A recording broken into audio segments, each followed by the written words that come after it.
한번 따라왔을까요? 사명이 생명을 살린다. 사명이 생명을 살린다. 전설처럼 내려오는 이야기는 뭐냐면 인디안들의 지혜라는 것입니다. 가장 원시적이고 저 아메리카 땅에 가장 원시적인 원주민으로 알고 있는 인디안들이 오히려 현재 있는 미국 사람들보다 지혜로웠다. 그래서 그들의 지혜를 발견하여 책자를 묶은 인디안의 지혜라고 하는 책이 있습니다. 그 인디안의 지혜라는 책 가운데 많은 스토리가 있지만 그 중에 하나는 뭐냐면 인디안들이 기도하면 꼭 이루어진다. 들어보셨습니까? 인디안들이 기도하면 이루어진다. 왜 그럴까요? 인디안은 비가 오지 않을 경우에 기우제처럼 하늘을 향하여서 단을 쌓고 기도를 합니다. 우리에게 비를 내려주십시오. 그런데 그들이 기도하면 반드시 비가 온다는 것입니다. 왜 그럴까요? 올 때까지 기도한다. 한번 따라 하실까요? 올 때까지 기도한다. 그러니까 올 때까지 기도하니까 반드시 보니까 그들이 기도하면 비가 와. 왜 비가 올까요? 올 때까지 기도하니까. 크리스찬들에게 엄청난 도전이 오죠. 크리스찬이 기도하면 반드시 이루어진다. 이런 지혜가 있어야 되는데 왜 그 좋은 모델을 인디안들에게 빼앗겼을까요? 올 때까지 기도하십니까? 적어도 우리 여의도 순복안산 교회 성도들이 기도하면 반드시 이루어진다. 왜? 이루어질 때까지 기도하기 때문에. 이걸 지혜라고 말하는 것입니다. 또 한 가지는 제가 말씀드린 기억이 있지만 그 급류가 내려올 때, 계곡에 막 급류가 내려와서 그걸 건너가야 될 상황이 돼버렸을 때 많은 사람들은 급류를 보고 겁이 나니까 못 건너가. 저걸 어떻게 건너가겠어. 큰일 나지. 할 때 인디언들은 거침없이 그 급류를 향해서 물살을 헤치고 건너가더라는 것입니다. 뭐가 다를까요? 그들은 거대한 바위돌 같은 큰 돌덩어리를 하나씩 들고 급류 속으로 들어간다는 것입니다. 어떤 사람들이 보면 참 미련한 짓을 하고 있지 않겠습니까? 그냥 들어가도 유사시 헤엄쳐 어떻게 해야 되는데 손발을 묶어버리는 것처럼 거대한 돌덩어리를 들고 급류 안으로 들어가니 다들 저건 맨정신 아닐 거야 라고 생각을 할 겁니다. 그러나 그들은 지혜가 있습니다. 그 물살이 70kg의 내 몸무게를 휩쓸을 능력이 있다고 하지만 30kg짜리를 내가 몸에 붙이면 100kg가 돼버리거든. 그러면 70을 쓸어버리는 급류가 내가 내 몸을 100kg를 만들어버리면 날 쓰러뜨리지 못하죠. 그러니까 30kg짜리 바위돌 같은 것을 들고 급류를 향해 들어가면 급류가 그를 쓸어내려가지 못하는 것입니다. 이걸 지혜라고 말하는 것입니다. 그래서 그 물속에 들어가는 사람들은 조그만 돌을 갖지 않습니다. 만약에 우리가 돌을 나른다고 하면 할 수만 있으면 작은 돌, 힘 안 드는 돌로 가지고 날려나갈 것인데 그 물속으로 들어가는 그 물속에 급류를 건너가는 사람은 절대로 가벼운 돌을 잡지 않습니다. 할 수만 있으면 무거운 돌을 잡습니다. 자기가 감당할 수 있는 무거운 돌을 가지고 자기 몸무게를 무겁게 만들어버리는 것입니다. 그걸 지혜라고 말하죠. 그 와중에 난 조그만 거 들게 하는 사람들은 지혜가 모자라는 것이죠. 굉장한 지혜가 아닐 수 없습니다. 우리 신앙생활 가운데에 사실은 이 거대한 바위를 들고 가는 것은 지혜가 필요한데 이 바위는 사명과 같은 것입니다. 사명과 같고 직분과 같고 신앙을 지켜내는 것과 같습니다. 사실상 크리스찬들이 신앙생활을 하다 보면 별의 별 급류를 다 만나지 않습니까? 별의별 힘들고 어려운 일을 만나지 않겠습니까? 그때 이것을 이겨나갈 수 있는 것이 뭘까요? 이겨나갈 수 있는 것은 거대한, 내게는 짐 같은, 내게는 불편해 보이는 내 손과 발과 에너지를 다 쏟게 만드는 사명을 붙잡는 것입니다. 직분을 붙잡는 것이고요, 믿음을 부여잡는 것입니다. 지금 거대한 코로나19라고 하는 급류가 전 세계를 지금 강타를 하고서 휩쓸어 내려가고 있지 않습니까?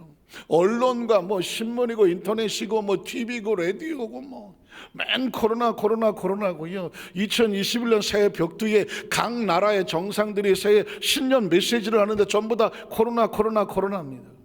거대한 급류가 쓸어 내려오기 때문입니다. 이때 과연 크리스찬들은 어떤 지혜가 필요할까요? 이때 필요한 것은 사명입니다. 직분이고요. 가장 힘들고 어려울 때는 우리는 무거운 사명을 부여잡는다. 여기에 최선을 다하고 붙잡고 나가다 보면 그게 우리를 지켜나가는 것이죠. 한번 따라왔을까요? 사명이 생명을 살린다는 것입니다. 우린 첫 번째로 구약 성경 속에 보면 믿음의 선배들은요, 그 거대한 급류 속에서 어떻게 살아남았느냐? 그들에게 하나님께서 사명을 맡겨주셨습니다. 직분을 맡겨주셨습니다. 책임을 맡겨주셨고요, 의무를 맡겨주셨습니다. 어떻게 보면 가장 힘들고 어려울 때, 가장 정말 내가 자유롭고 싶을 때, 내 힘으로 도망을 치고 싶을 때인데 하나님은 너 이거 감당해 라고 사명을 맡겼습니다. 그리고 그 사명을 붙잡은 사람들이 살았습니다. 여러분, 제가 오늘 송구영신 예배 때 노아 얘기를 했지만, 노아의 홍수 심판으로 거대한 급류가 세상을 덮으려고 할 때 하나님께서는 노아에게 덜커덕 방주 지어라 라고 말했습니다. 아니, 지금 이제 얼마 안 있으면 온 세상이 홍수로 말미암아 심판을 받아 쓰러나가 얼마 남지 않았는데, 그럼 먹고 싶은 것 좀 먹고, 입고 싶은 거 입고, 하고 싶은 거 다 하고 좀 해보고 살게 하시지. 아니, 그 정말 청천하늘에 정말 무슨 뭐 날벼락과 같이 저 산꼭대기에다가 방주를 지으라고 하리니, 그 다음에 가지고 있는 모든 시간, 에너지, 정력 모든 걸 쏟아서 방주 지어야 되잖아요. 사명과 직분이 맡겨진 것이죠.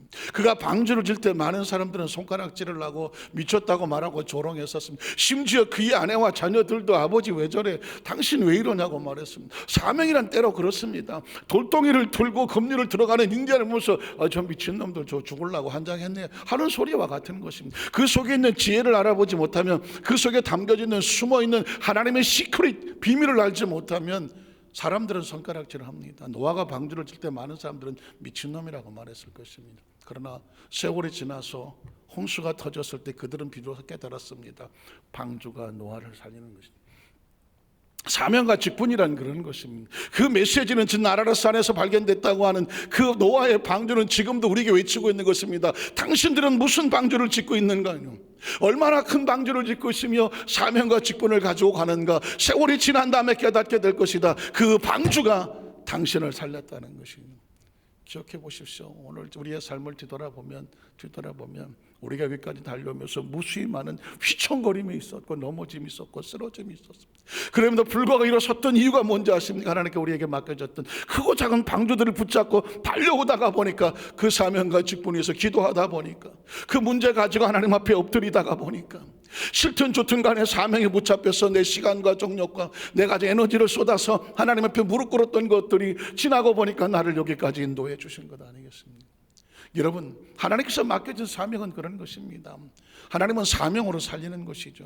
노아의 방주가 심판 속에서 홍수가 쏟아져 나왔을 때, 아무리 노아가 방주를 잘 만들었다고 하지만 그 심판 속에서 노아의 방주가 견딜 수 있겠습니까? 혹시 노아의 방주가 깨져나가면 어떻게 되는 건가요? 그러나 노아의 방주는 깨져나갈 리가 있다 없다? 절대로 없습니다. 왜 없을까요?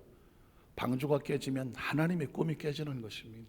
노아를 통해서 새로운 세대가 태어나야 되는데 하나님께서 방주를 깨트리실 리가 있겠습니까? 노아의 방주는 절대로 홍수의 심판 속에서도 깨트려지지 않습니다. 왜냐하면 그 속에 사명이 있기 때문입니다. 아브라함의 자손들이 살아내려오면서 그 힘들고 어려운 열악한 형을 만나면서 아브라함과 이삭과 야곱의 후손들이 내려가면서 그들의 대가 끊어질까요? 절대 끊어질 리 없습니다. 왜냐하면 아브라함에게는 하나님의 약속이 있습니다. 너와 내 자손이 이 땅을 가지고 이 땅에서 내가 하나님 맡기신 사명을 끌고 가리라는 것입니다. 아브라함이 뛰어나고 아브라함의 자손이 핏줄과 혈통이 좋아서가 아닙니다. 아브라함에게는 하나님의 약속과 사명이 있기 때문에 그는 반드시 살아나는 것입니다. 이삭이 모리아 산 꼭대기에 올라가서 그가 번제가 돼서 그 목숨을 잃을까요? 아닙니다. 이삭은 절대로 죽을 이유가 없습니다. 죽어서도 안 되고 하나님이 죽일 리도 없습니다. 왜 그런지 아십니까? 너와 네 자손이 하늘의 무별처럼 많을 것이다. 이삭이 살아야 무별이 되는 것이거든요. 그러니까 하나님께서는 이삭을 죽일 리가 없습니다. 꼭대기에 올라가 번제를 드리라고 말했지만 하나님은 그 죽일 생각이 없었죠. 아브라함의 마음을 보는 것이죠. 아브라함은 이미 하나님의 마음을 눈치를 챘던 것 같습니다. 그래 이삭아 같이 올라가자고 말하는 것입니다. 하나님의 약속과 사명을 믿은 사람은 기꺼이 아들을 내려놓는 것입니다. 왜냐하면 하나님은 자기 사명을 죽일 리가 없기 때문이에요. 여러분 마찬가지입니다. 아브라함이 그랬고 이삭이 그랬고 야곱도 그랬고, 야곱이 에서에게 핍박을 받았는데 20년 원한을 가놨는데 400명의 군사가 왔는데 야곱과 에서가 만났을 때 야곱이 에서에게 맞아 죽겠습니까? 맞아 죽을 이유가 절대로 없습니다. 400명 아니야 4,000명을 끌고 와도 야곱은 절대 에서의 손에 죽지 않습니다. 왜 그럴까요? 야곱에게는 약속이 있습니다. 하나님의 약속이 있고 사명이 있기 때문입니다. 그를 통해서 12명의 자식들이 나와야 되고 12족속이 되고 부족이 되고 지파가 돼야 돼서 이스라엘 민족을 이끌고 애굽에 내려가서 거기서 300만을 만들어야 될 그 믿음의 줄기와 사명이 있기 때문에 그 사명이 그 속에서 끊어지지 않는 한 하나님은 야곱을 절대 에서의 손에 맡기지를 않습니다. 요셉이 핏덩어리가 돼갖고 애굽에 끌려 내려가서 온갖 고초와 모함과 억울함과 심지어 왕의 감옥에 처박힌다고 할지라도 세상에 요셉을 죽일 수 있을 것 같습니까? 어림도 없습니다. 남들은 말하기를 요셉은 죽었다고 말하고 형들도 죽이려고 했었지만 세상이 죽음이 그를 토해버리고 맙니다. 왜냐하면 요셉은 애굽의 총리가 되어야 될 사명이 있기 때문입니다. 사명이 생명을 살리는 것입니다. 반드시 요셉은 총리가 돼서 고센 땅을 차지해야 되고 이스라엘 70명의 부족을 데려다가 그곳에서 300만을 만들어야 될 사명이 있기 때문에 요셉은 아무리 힘들고 어려운 고비를 만나도 누구도 요셉을 손댈 수 없습니다. 이유는 뭐냐면 요셉에겐 하나님의 사명이 있기 때문입니다. 모세가 피투성이가 돼서 광야로 도망을 쳤습니다. 많은 사람들이 그 모세를 죽이려고 했었고 바로의 군대가 쫓아갔지만 모세가 광야에서 죽겠습니까? 40년을 잊혀진 존재가 되고 나이 80이 되어져서 한 목동이 되어져서 초라하게 늙어가더라도 모세의 생이 끝날 것 같습니까? 어림도 없는 이야기입니다. 모세는 반드시 살아서 이스라엘 민족을 이끌고 출애굽을 시키고 요단 홍해수를 찢어내고 광야를 통과해서 가나안 땅 앞에까지 끌고 가야 될 사명이 모세에게 있기 때문인 것입니다. 모세를 사람으로 바라보십니까? 모세 나이 80에 무슨 이제 초라하게 늙어버리고 지팡이나 지는 초라한 존재로 보이십니까? 아니면 하나님의 거대한 사명과 약속이 끌고 가는 하나님의 모습이 보입니까? 그리스도인들은 사람을 사람으로 보지 않습니까? 그 배 위에 흘러가고 있는 하나님의 뒷모습을 보는 것입니다. 한번 따라하실까요? 그리스도는 하나님의 사명자들을 사람으로 보지 않고 하나님의 뒷모습으로 바라본다는 거죠. 우리는 피차에 서로 바라보면서 하나님의 뒷모습으로 바라봐야 되죠. 하나님께서 끌고 가 하나님의 거대한 뒷모습이 그 사람을 끌고 가는 것입니다. 성경은 그래서 그 구약 성경 그런 하나님의 사람들이 그 관통하고 있는 하나님의 뒷모습이 관통을 하는 것입니다. 다윗의 뒤에도 하나님의 뒷모습이 보이는 것이고 솔로몬이 보이는 것이고 선지자들 뒤에도 하나님의 뒷모습이 보이고 있지 않습니까? 왜 뒷모습이라고 말할까요? 뒤에서 그 백성을 끌고 가기 때문입니다. 이스라엘 민족을 바벨론이 정하고 아시리아가 무슨 점령을 해서 그 민족을 말살을 시키려고 했었지만 그들이 말살되지 않는 이유가 뭡니까? 하나님은 이스라엘 민족을 끌고 가셔서 그 다윗의 핏줄 이세 아들 속에서 누가 나와야 됩니까? 예수 그리스도가 나와야 하기 때문에, 메시아가 나와야 되기 때문에 역사 속에서 이스라엘 민족이 그렇게 피투성이가 되어서도 그들이 흔적 없이 사라지지 못하는 이유가 뭐냐면 이스라엘 민족에는 사명이 있기 때문에 그런 것입니다. 오늘 저와 여러분의 삶의 현장 가운데 끊임없이 알고 있어야 되는 것은 세상에 코로나가 나오고 또 말씀하기를 코로나 변종이 나오고 변종도 나오고 또 코로나19는 그냥 서론에 불과하다, 이거보다 더 심한 것도 나올 수 있다. 사람들이 별의별 미래가 불투명하니까 별의별 소리들을 많이 하고 있죠. 코로나19는 그냥 서론에 불과하고 샘플에 불과하다. 앞으로 더 심한 것이 나올 수 있고 코로나19는 그냥 풍토병으로 마치 아프리카 갈 때 말라리아, 황열병 예방주사 만든 것처럼 코로나19에 대한 예방주사, 백신이라는 그런 정도고 더 심한 것들도 인류가 정신 차리지 않고 환경이 파괴가 되어지고 더 많이 오염이 되기 시작을 하게 되면 인간에게는 이건 끊임없이 싸워야 될 것이 될 거라고 말하고 비관적으로 바라보는 사람들도 있습니다. 이런 상황 속에서도 기억하셔야 될 것은 뭐냐면 하나님의 사람들의 사명은 죽이지 못하는 것입니다. 사람은 죽일 수 있을지 모르지만 사명은 죽이지 못합니다. 생명은 죽일 수 있을지 모르지만 사명을 붙잡은 생명을 세상이 죽이지 못하는, 왜냐하면 하나님의 역사가 그렇습니다. 그렇게 그 역사가 끌고 내려왔습니다. 심지어 가나안 땅을 코앞에 두고 있는 이스라엘 백성들이 하나님이 우리를 죽이려 한다라고 하며 그들이 다 300만을 들고 일어나서 모세와 여호수아 갈렙을 죽이려고 몸부림쳤어도 그들이 정말 그렇게 죽을 것 같습니까? 하나님의 사람들은 그렇게 사람들에 의해서 죽는 것이 아닙니다. 하나님의 사람들은 언제 목숨이 끝나는 거냐면 사명이 끝나면 생명이 끝나는 것이죠. 그래서 사명이 생명을 살린다는 얘기는 생명은 사명으로 산다는 것과 같은 것입니다. 자, 그러면 구약성경에 흘러 내려왔던 이 사명과 생명의 관계가 이렇다면 신약성경은 더 말할 것도 없는 거 아니겠습니까? 예수 그리스도가 이 땅에 태어났습니다. 예수님의 탄생 아름답고 고요한 밤 거룩한 밤 금알고 환한 이렇게 우리가 크리스마스 캐럴과 찬양을 부르지만 그 밤은 피투성이 밤이 아니었습니까? 헤롯 왕이 그 예수를 죽이려고 그 비슷한 시대에 얼마나 많은 어린아이들의 생명을 죽였습니까? 처절한 것입니다. 크리스마스는 처절합니다. 왜냐하면 생명의 사명이 이곳에 와서 생명의 뿌리를 뚫고 내리려고 하니까 그 연약한 그 뿌리가 그 메마른 땅은 얼어붙은 땅을 갖다 파고 들어가서 생명의 뿌리를 심으려고 하니까 그 저항하는 세력이 얼마나 강하겠습니까? 하나님의 나라의 그 뿌리가 포도나무가 와서 여기다가 생명을 쏟으려고 하니까 그 거대한 것들이 반항을 하지 않습니까? 저항을 하지 않습니까? 예수님을 죽이려고, 아기 예수를 죽이려고 헤롯의 칼날이 그 시대를 그냥 다 피투성이로 만들지 않았습니까? 그러나 헤롯의 손에 아기 예수가 목숨을 잃겠습니까? 절대로 헤롯의 손에 죽으려고 오신 예수가 아니죠. 왜 그럴까요? 예수 그리스도에게는 사명이 있지 않습니까? 자기 백성을 저들의 죄에서 건져내야 될 사명이 있어서 그렇습니다. 나약한 어린아이로 보이십니까? 제가 말씀드렸죠. 성경 속에 있는 하나님의 사람들은 사람으로 버리지 마라, 남녀노소 빈부귀천을 막론하고 심지어 저 말구에 있는 어린아이 아기 예수가 뭘 알겠습니까? 라고 생각하지만 하나님의 뒷모습을 기억하셔야 되죠. 메시아가 이 땅에 태어날 때 초라한 모습으로 다가왔지만 그 배후에는 하나님의 뒷모습, 하나님의 거대한 사명이 그를 끌고 있기 때문에 헤롯 아니야 헤롯의 할아버지가 와도 손을 댈 수가 없는 것입니다. 예수님께서 30년 동안의 사역을 하시고 이제 공생애 나이 30에 공생애 사역을 하는 가운데 제자들을 불렀습니다. 하나같이 나약하고 초라하지 않았습니까? 그들을 통해서 무엇을 하겠냐고 말했지만 또 기억하십시오. 그들은 초라한 어부가 아니었습니다. 초라한 세리 정도가 아니었습니다. 예수님께서 그를 선택하여 나를 따르라고 제자로 부를 수 있는 건 그 배후에는 거대한 하나님의 사명이 그를 끌고 가고 있는 것입니다. 우린 피차의 영안을 열어서서 하나님의 거대한 사명으로 사람을 바라보아 주어야 하나님이 보이기 시작을 하는 것이고요.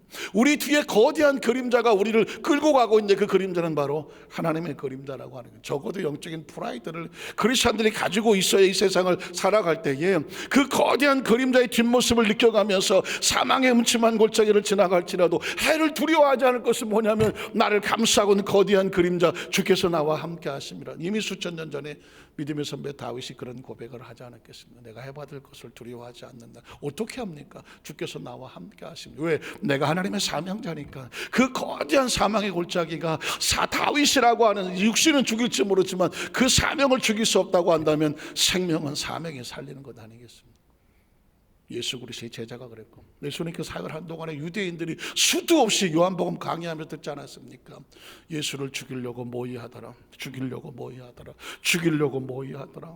그래서 어떤 올무를 놓기도 하고 막 사람들 꼬투리를 잡으려고 현장에 가는마다 잡힌 여인을 죽여야 되느냐 말아야 되느냐고 마치 모세의 율법과 막 서로 엇갈려서 어떻게 코너에 잡으려고 별수를 다 썼지만 예수님이 걸립니까? 걸리지 않습니까? 걸릴 수가 없는 이유가 뭘까요? 그에게 아직 내 때가 이르지 않았다는 것입니다. 예수님의 생명은 내어주시지만 함정에 빠지고 올무에 빼져서 걸려서 비참하게 죽어나가지 않습니다. 하나님의 때에 하나님의 방법으로 정확하게 스스로 십자가에 올라가 자신의 몸을 내려놓는 것이지, 똑같은 죽음이라도 피투성이로 끌려가는 죽음이 아니라 스스로 자기 목숨을 내어놓는 것은 사명 때문에 내려놓는 것입니다. 개죽음과 순교의 차이는 뭘까요? 개죽음은 도망을 치다가 뒤통수에 총을 맞는 걸 개죽음이라고 말하면, 순교라고 하는 것은 기꺼이 내 목숨을 내려놓고 하나님의 나라를 위해서 자신의 신앙을 굽히지 않는 것을 순교, 똑같은 죽음이지만 그걸 순교라고 말하는 것은 이유가 뭘까요? 사명이 있느냐, 사명을 버렸느냐, 이것 차이가 아니겠습니까? 예수님은 십자가에 못 박았지만 죽음에 갇혔던 그 사망의 음침한 골짜기가 예수를 그 사망에 가둬둘 수가 있었나요? 가둬둘 수가 없는 이유가 뭘까요? 예수님의 사명은 죽음을 깨트리는 것이거든요. 죽음을 깨트리기 위해서 죽음 속에 들어갔고 그 죽음을 깨트리고 나오는 것을 뭐라고 말할까요? 부활이라고 말하는 것입니다. 인류 역사 속에서 부활이라는 단어는 아무나 쓸 수 없는, 아니 누구도 쓸 수 없는 단어가 아니겠습니까?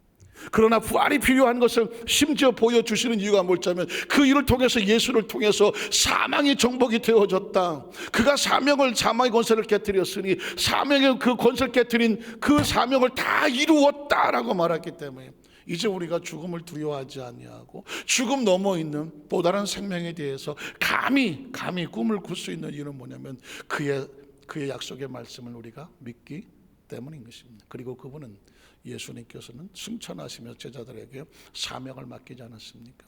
내가 아버지께로 가면 내가 다시 와서 그 처소를 예비한 곳에 너희를 다시 나인 곳에 있게 하리라. 그동안 너희에게는 사명이 있습니다. 성령의 충만함을 받고 예루살렘을 떠나지 말고 아버지께서 약속하신 거 내게 들은 바 그 성령의 충만함을 기대하라. 위로부터 능력을 받기를 기대해. 성령은 왜 주시는 거예요? 사명 때문에 주시는 것이거든요. 증인은 사명이 아니겠습니까? 저와 여러분이 예수를 믿고 크리스찬이 되는 건 사명이죠. 예수를 따라가는 것입니다. 때문에 사명을 지고 가는 사람은 하나님의 나라의 그 사명의 생명을 지키고 보호하고 나가는 줄로 믿습니다. 그래서 적어도 2021년을 출발하면서 2021년 전 어젯밤에 그 송구영신 예배를 드리면서 그 기쁨, 그 희열을 이루 말할 수가 없어요. 2020년을 12월 31일 땡땡땡땡 치고 21년 해피 뉴 이어 하는데 갑자기 그냥 막 뒤에서 어떤 무거운 짐이 그냥 팍 하고 떨어져 나가는 것 같더라고요. 전혀 예상하지 못했는데 잘 빠져나왔구나. 한번 따라 하실까요? 잘 빠져나왔구나. 잘 빠져나왔습니다. 2022년. 왜냐하면 2021년은 또 의미가 있지 않습니까? 2001년이 의미가 있고 2011년이 의미가 있는 것처럼 2021년, 21년, 21, 23, 2020년대를 우리가 살아갈 수 있는 하나님의 초청을 받아서 2021년도에 저와 여러분이 이제 무사히 입성을 해서 또 한 1년을 살아가야 되는 상황이거든요. 살아가는 상황 가운데 20년 되고 30년 되고 40년 되면 뭐합니까? 그것이 의미가 있는 것은 뭐냐면 우리가 무엇을 붙잡을 때 사명을 붙잡고 직분을 붙잡고, 그래서 우리는 삶을 어떻게 살아야 되냐면 사명으로 살고 직분으로 살아야죠. 신앙으로 살아야지 나머지 것들은 안타깝지만 별 의미가 없습니다. 왜냐하면 그 모든 것들은 하나님 앞에서 다 초라하고 나약하여 하나님 앞에 신앙의 거침돌이 될 수밖에 없어요. 아까 우리가 함께 찬양을 불렀지만 그 사람들이 왜 잔치에 못 갑니까? 가진 게 너무 많아. 소도 샀어,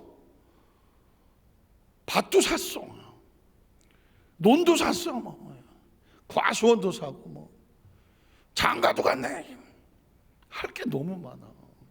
그런데 여러분 보십시오. 제가 어제 송구행신 예배 드릴 때 앞으로 제가 하는 설교의 가장 중요한 키워드를 생명에다 걸 것입니다. 생명. 자, 그럼 이렇게 묻는 거죠. 무엇이 중요한디? 그랬으면 생명이 중요하잖아요. 무엇이? 생명이 중요하잖아요. 장가 가는 것도 소도 논도 밭도 다 지금 내 생명을 위해서 중요하다고 말합니다. 근데 그 생명은 뭐냐면 육체의 생명을 위한 것이죠. 육체의 생명을 중요한. 그런데 오늘 혼인잔치에서 그 주인은 하나님과의 관계 속에서 또 다른 생명의 잔치를 벌이고 있는 것이죠. 영적인 잔치를 벌이고 있는 것입니다.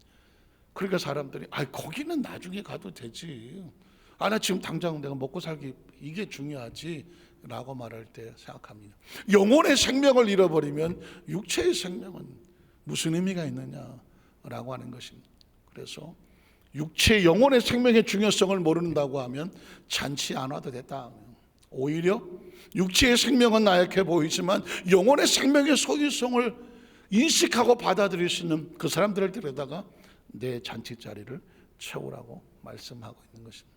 자, 이 메시지가 오늘 이제 본문을 우리에게 메시지를 주고 끝이 나죠. 사도행전 28장 1절로 3절을 보면 우리가 구조된 후에 유라굴라라는 광풍을 만났으나 바울의 말대로 하나님의 은혜로 그들이 구조가 됐습니다. 자, 그 섬은 멜리데라는 섬에 도착을 했습니다. 비가 오고 날이 참에 섬의 원주민들이 우리에게 특별한 동정을 하여 불을 피워 우리를 다 영접해 주었습니다. 비를 쫄딱 맞고 물에서 나왔으니 불에 따뜻하게 쬐고 있는 것이죠. 바울이 나무 한 움큼을 거두어서 불에다 넣었습니다. 근데 생각지 아니하게 뜨거움으로 말미암아 그 나무 속에 숨어있던 독사가 있었습니다. 독사가 나와서 바울의 손을 물어버렸습니다. 자, 그랬더니 원주민들이 이렇게 말하죠. 원주민들이 이 짐승이 뱀이 그 손에 매달려 있음을 보고 서로 말하되 아이고 진실로 이 사람은 살인한 자다. 죄수구나. 바다에서는 구절을 받았는데 공의라는 단어가 합니다. 공의가 그를 살지 못하게, 죽을 놈은 죽는구나, 죄 지은 놈은 반드시 죄의 대가를 받는구나 라고 지금 바울이 그런 코너에 몰리게 되었습니다. 그런데 이 상황이 역전이 되는 것이죠. 이 뱀이 독사가 바울을 죽일 수가 없는 이유가 있습니다. 그 다음 절을 보면 바울이 그 짐승을 불에 떨어버리며 조금도 상함이 없더라. 그의 목숨을 건드리지 못하더라. 그 다음에 뒤집어 보니 그 다음 절은 뭐라고 말할까요? 그들은 그가 붙든지 혹은 갑자기 쓰러져 죽을 줄로 기다렸다가 오래 기다려도 그에게 뭐가 없습니까? 아무 이상이 없음을 보고 돌이켜 생각하여 말하되 그를 신이라 하더라. 오히려 적절히 돼버리고 맙니다. 여러분, 왜 바울이 독사에 물렸으나 유라굴로 강풍에서 그가 살아날 수밖에 없었으며 독사에 물렸으나 그가 죽지 아니할까요? 이유가 뭘까요? 바울에겐 뭐가 있나요? 사명이 있습니다. 로마에 가서 로마의 황제 앞에서 너희가 십자가에 못 박아 죽었던 나사렛 예수가 그가 부활하여 하나님이 세우신 그리스도 메시아라고 외쳐야 될 사명이 있습니다. 바울의 목숨은 로마까지 가야 하는 목숨입니다. 중간에 풍랑을 만나든 중간에 뭐 독사가 물든 뭐가 물든 간에 바울의 생명을 바울의 사명을 손댈 수가 없는 것입니다. 2021년은 그렇게 가는 것입니다. 사명을 부여잡으면 그 어떤 것들도 우리의 생명 사명에 손댈 수 없습니다. 왜냐하면 사명은 하나님이 끌고 가시기 때문입니다. 저와 여러분이 2021년에 무사히 입성을 했다면 무엇 때문일까요? 사명 때문입니다.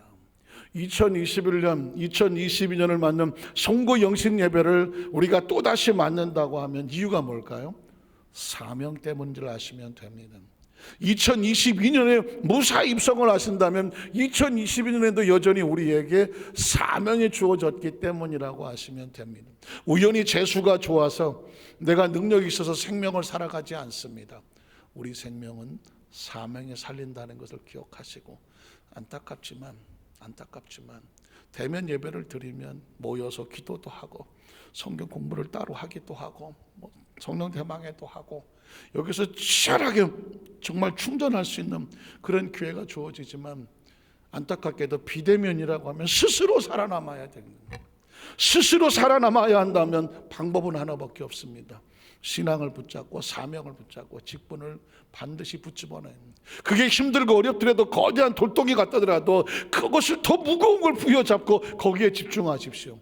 그게 사명에 대해서 우리를 살려낼 것입니다. 꼭 이 말씀을 가슴에 새기시고 거대한 급류 속에서도 하나님의 지혜의 말씀으로 살아남아서 승리하시는 우리 여도수 무한산교회 성령 되시기를 주의 이름으로 축원합니다. 기도하겠습니다. 하나님 아버지,